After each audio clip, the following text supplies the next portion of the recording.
বাঁশি শুনে কি ঘরে থাকা যায়? তবে এই বাঁশির সুর কৃষ্ণের নয়, দুরন্ত এক্সপ্রেসের। এবারের গন্তব্য কলকাতা থেকে প্রায় 2000 কিলোমিটার দূরত্বে অবস্থিত।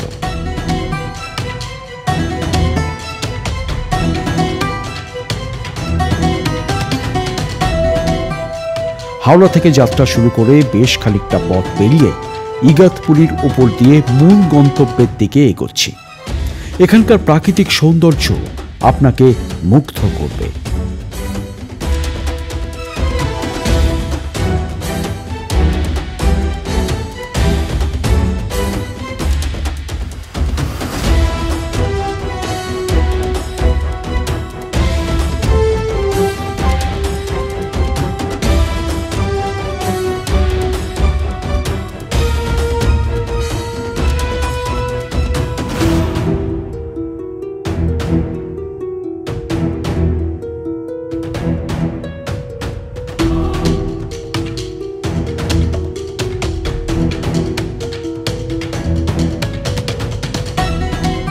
অবশেষে নির্দিষ্ট সময়ে ট্রেন পৌঁছল ভারতের অন্যতম রাজ্য মহারাষ্ট্রের ছত্রপতি শিবাজী মহারাজ টার্মিনালে।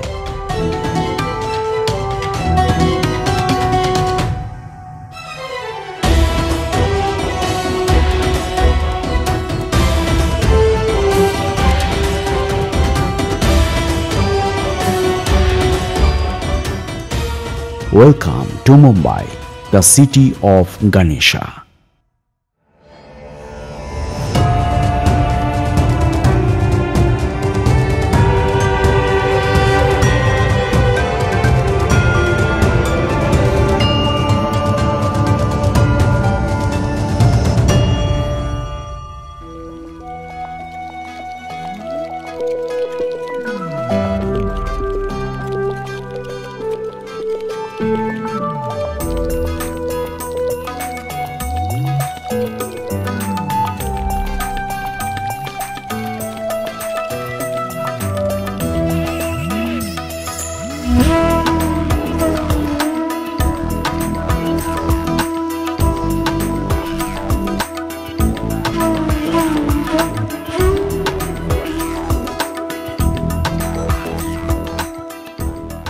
মুম্বাই মায়ার শহর, ভারতের অর্থনৈতিক রাজধানী। বিশাল অট্টালিকার পাশাপাশি ঐতিহ্য বিদ্যমান।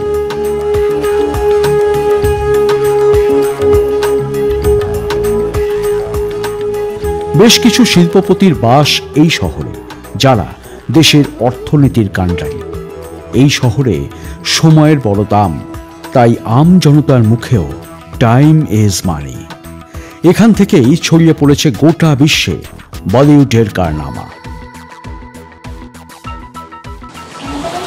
আমি এই মুহূর্তে রয়েছি বোম্বেতে, যার অধুনা নাম মুম্বাই। আর এখানে বিভিন্ন জায়গায় আমি একটু যাব এবং অবশ্যই দর্শন করব সিদ্ধিবিনায়ক। যারা আপনারা আসবেন মুম্বাইতে, অবশ্যই সিদ্ধিবিনায়ক টেম্পলে যাবেন, কারণ বলা হয় যে এই শহরটা তার শহর। শুধু তাই নয়, গোটা মুম্বাই সিদ্ধিবিনায়কের কাছে মাথা ঝোঁকায়।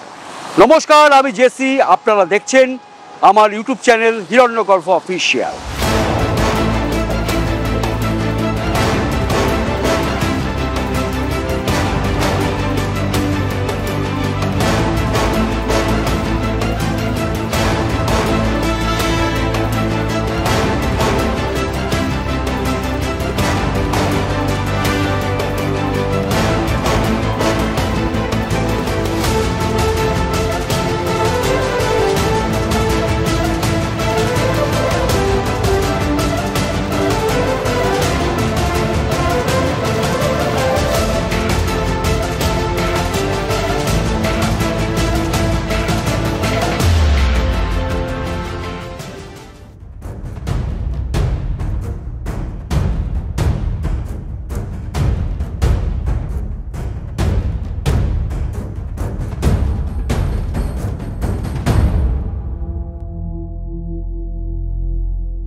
সকাল সকাল বেরিয়ে পড়েছি, উদ্দেশ্য মুম্বাই দর্শন।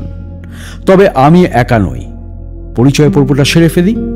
বাহন সহকারে আমাকে সঙ্গে নিয়ে যিনি আজ সংক্ষিপ্ত সময় মুম্বাই দর্শন করাচ্ছেন তিনি আমার বন্ধু বিশ্বজিৎ ঘড়ুই। 25 বছর ধরে এই শহরের স্থায়ী বাসিন্দা, সঙ্গে তার মেয়ে নায়েসা। তবে বিশ্বজিৎ বাবুর সহধর্মিণী কল্পনা আসতে পারেননি। আকাশে আজ মেঘের ঘনঘটা, সাথে কখনো কখনো বৃষ্টি। তার মধ্যে দিয়েই এগিয়ে চলেছি। প্রথমে জুহু বিচ। ছুটির দিনে বেশ ভিড় হয় এখানে। আরব সাগরের তীরে গড়ে ওঠা এই অঞ্চলে বহু বলিউড চিত্রতারকাদের বাড়ি রয়েছে।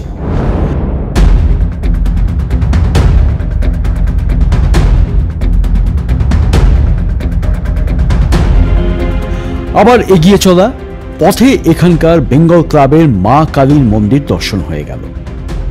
বোম্বাই, পারেল, মাহিম, কোলাবা, মাজাগাঁও, বর্দি ও ওল্ড ওমেন্স সহ 7টি দ্বীপের সমন্বয় ছিল একসময়। তারপর ধীরে ধীরে জনবসতি গড়ে ওঠে। পর্তুগিজদের একটা প্রভাব এই শহরে লক্ষ্য করা যায়। রাস্তায় চলতে চলতে দেখা মিলল দোতলা বাসের। এখন এলাম তাজ হোটেলে।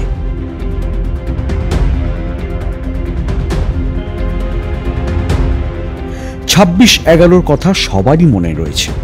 সন্ত্রাসবাদী হামলায় বহু মানুষের মৃত্যু হয়েছিল। তবুও নিজেকে সামনে ফের মাথা তুলে দাঁড়িয়েছে এই শহর মুম্বাই। তার সামনে গেটওয়ে অফ ইন্ডিয়া।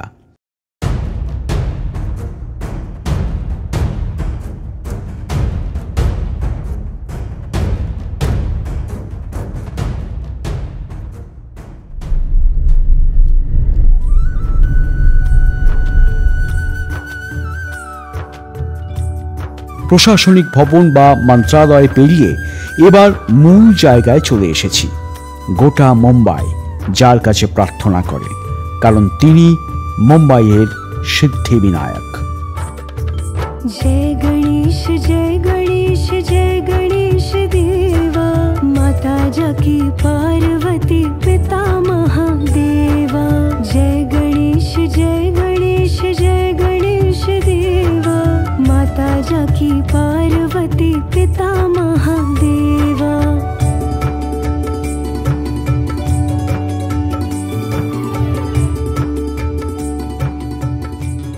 শেষ পর্যন্ত আমার স্বপ্ন পূরণ। প্রথমবারের জন্য মুম্বাইতে এসে সিদ্ধিবিনায়ক মন্দিরে এসেছি। 1801 সালের নভেম্বর মাসে ছোট আকারে দেউবাই পাটিল নামক এক নিঃসন্তান মহিলা লক্ষণ বিথু পাটিলকে দিয়ে মন্দির তৈরি করার উদ্দেশ্য নিঃসন্তান মহিলাদের কোল আলো করে আসুক সন্তান। সিদ্ধিবিনায়ক হলেন মঙ্গল মূর্তি, সমস্ত বাধাই নিদূর করেন। সিদ্ধিবিনায়ক গণেশের অত্যন্ত শক্তিশালী রূপ। এর একটা বৈশিষ্ট্য রয়েছে, সাধারণ গণেশের সুর বাঁ দিক থাকে, কিন্তু সিদ্ধিবিনায়কের সুর রয়েছে ডান দিকে। আমরা যে গণেশের ছবি টবি দেখি বা ঘরেতে লক্ষ্মী গণেশ রাখা হয়, দোকানদাররা রাখেন, ব্যবসারা রাখেন, এইগুলোতে আমরা অবশ্যই দেখি সেটা বাঁ দিকে বামমুখী সুর। বামমুখী সুরের ফ্যাক্টর হচ্ছে বামমুখী সুর আমাদের ইরাতত্ত্ব কারক, চন্দ্র নারী কারক, এবং একই সঙ্গে সেটা বাস্তুদোষ থেকে আরম্ভ করে সাংসারিক শান্তি, পারিবারিক শান্তি, অর্থ, প্রতিপত্তি, নাম, যশ এ সমস্ত ধারক বাহক হিসেবে পরিলক্ষিত হয়। এবং গৃহীরা এই গণেশের, যা বাঁদিকে সুরওয়ালা, এই গণেশের পুজো আচ্ছা করতে পারেন নিজেরা। কিন্তু দক্ষিণা দিকে যে সুর আর কি, দক্ষিণামূর্তি গণেশ যার সুর ডান দিকে থাকে, যেটা সিদ্ধিবিনায়কের, এটা অবশ্যই তান্ত্রিক রিচুয়ালস। এই যত ডান দিকে সুর আমরা দেখব তার সমস্ত পরিকাঠামো, তার সমস্ত পুজো তন্ত্রোক্ত অনুসারে হয়। তন্ত্রোক্ত গণেশ উপচার, তন্ত্রোক্ত গণেশ পূজা পদ্ধতি, এবং এটা খুব ফিয়ারসাম, খুব মানে সমস্ত কিছুতে, যেখানেতে আপনাকে জয়লাভ করতে হবে, শত্রুর ওপরে বিজয় আনতে হবে, মামলা মোকদ্দমায় জিততে হবে, কোনো কিছু ফোর্সফুলি আপনার এমন কোনো একটা ভাগ্য, যে ভাগ্যকে আপনি কোনোভাবে ম্যানেজ করতে পারছেন না, সেই জায়গাটাকে অতিক্রম করবার জন্য এই ডান দিকের যে সুরওয়ালা গণেশ, তার সাধনা করা হয়। এটা কিন্তু গৃহীর সাধনার বিষয় নয়, সবাই তার কাছে পৌঁছতে পারেন, এই জন্য মন্দিরে রাখা হয়। প্রতিদিন অন্তত 30,000 ভক্ত এই মন্দিরে আসেন। মঙ্গলবার সংখ্যাটা 2 লাখ ছাড়িয়ে যায়। 1990 সালে মন্দিরের পুনর্নির্মাণ হয়। ওখানে লক্ষ্য করলে দেখা যায় যে সমস্ত আজ্ঞাচক্র দিয়ে যদি কেউ লক্ষ্য করে, তাহলে ওখানে স্বয়ং গণেশজি বসে থাকেন, নিজে বসে থাকেন, এবং তাকে সচক্ষে দর্শন করা যায়, যার সৌভাগ্য আমার হয়েছিল। এই সিদ্ধি বিনায়ক মন্দির মুম্বাইয়ের অতীব বিখ্যাত মন্দির। এখানে গণেশজি স্বয়ং জাগ্রত অবস্থায় এখানে বসে আছেন, এবং এখানে যদি পুজো দিয়ে মানত করা যায় ঠিকভাবে, তাহলে কিন্তু সেই ফল খুব তাড়াতাড়ি সিদ্ধিদাত্রী গণেশ অবশ্যই দেন।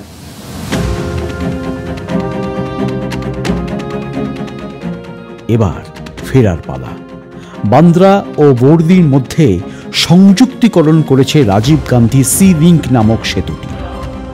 সমুদ্রের উপরে তৈরি এই সেতু দিয়ে চলেছি। এক কথায় দারুণ। সময় শেষ, এবার কলকাতা ফিরতে হবে। কিছুদিন আগে থেকে আমি আমার বাড়িতে থাকা সিদ্ধিবিনায়কের কাছে বলছিলাম, কবে আসবো তোমার কাছে, কবে আসবো তোমার মন্দিরে। বিশ্বাস করুন, একটা কাজের সূত্র ধরে আমার মুম্বাই আসা এবং সিদ্ধিবিনায়ক দর্শন। মন দিয়ে প্রার্থনা করলে সিদ্ধিবিনায়ক ঠিক আপনাকে আমন্ত্রণ করবে। আমি সত্যি ভাবতে পারিনি এমনভাবে সিদ্ধিবিনায়ক আমার প্রার্থনা মঞ্জুর করবেন।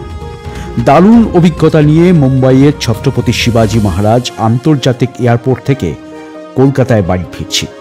কিন্তু আপনারা আমার ইউটিউব চ্যানেল হিরণ্যগল্প অফিসিয়ালকে সাবস্ক্রাইব করতে ভুলবেন না। সবাইকে ধন্যবাদ। দেখা হবে পরের কন্টেন্টে। নমস্কার।